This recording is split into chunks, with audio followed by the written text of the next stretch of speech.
नमस्कार, मी उज्ज्वला. शेफ उज्ज्वला घोरपडे चॅनलवर तुमचं खूप खूप मनापासून स्वागत आहे. शुद्ध हळद पावडर घरी कशी बनवायची ते आज आपण या व्हिडिओमध्ये पाहणार आहोत.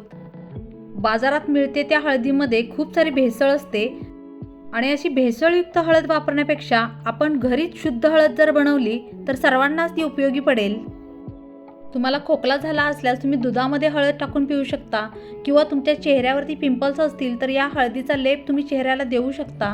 असेच खूप सारे उपयोग या हळदीचे आहेत. त्यामुळे ही हळद आपण घरीच बनवायला हवी.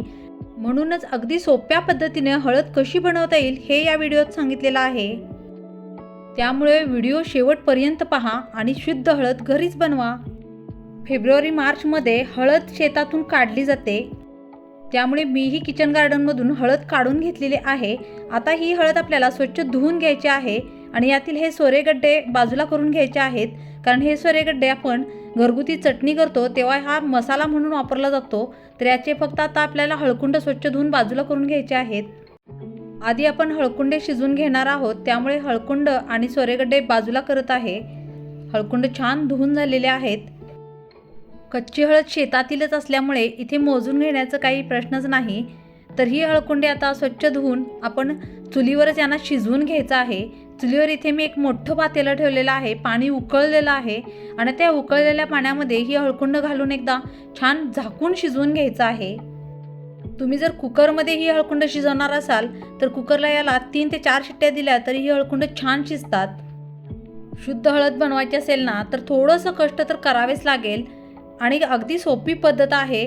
त्यामुळे तुम्हीही अशीच हळद घरीच बनवा. आता ही हळद चुलीवर शिजत असल्यामुळे इथे मला 1 तास लागलेला आहे. 1 तासासाठी हे झाकून छान शिजवून घ्यायचं आहे. तोपर्यंत या सोरेगड्ड्यांचे थोडेसे केसर काढून घेऊया, कारण हेही आपल्याला नंतर शिजवूनच घ्यायचे आहेत. या सोरेगड्ड्यांवरील हे केसर शिजल्यानंतर पूर्णपणे काढता येते आणि शिजवून यांना छान सुकवून द्यायचं आहे.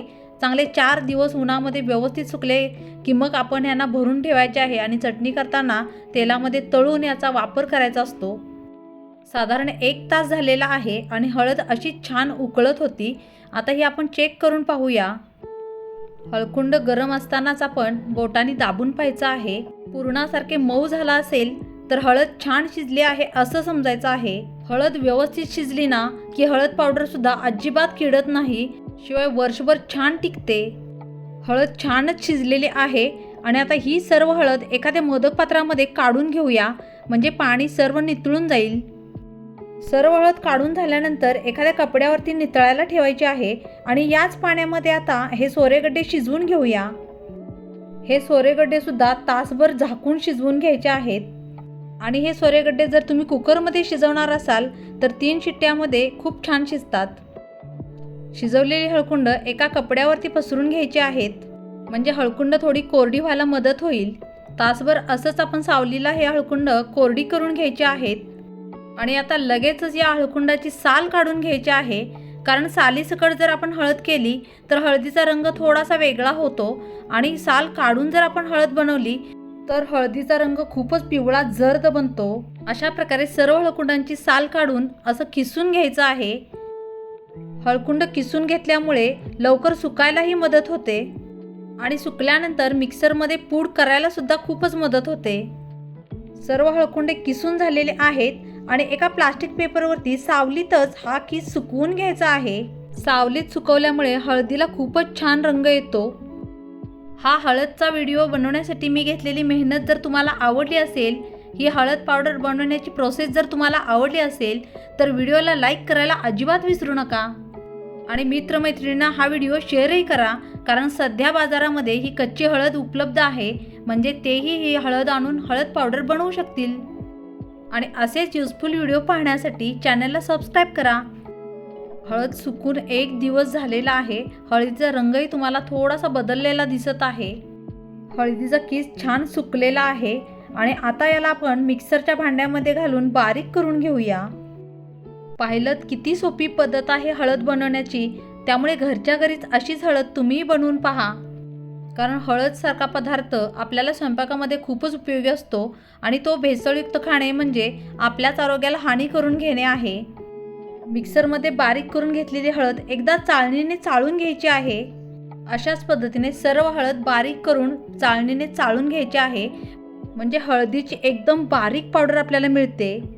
आणि ही चाळून राहिलेली हळद पुन्हा एकदा मिक्सरमध्ये फिरवून घ्यायची आहे, म्हणजे व्यवस्थित बारीक होते.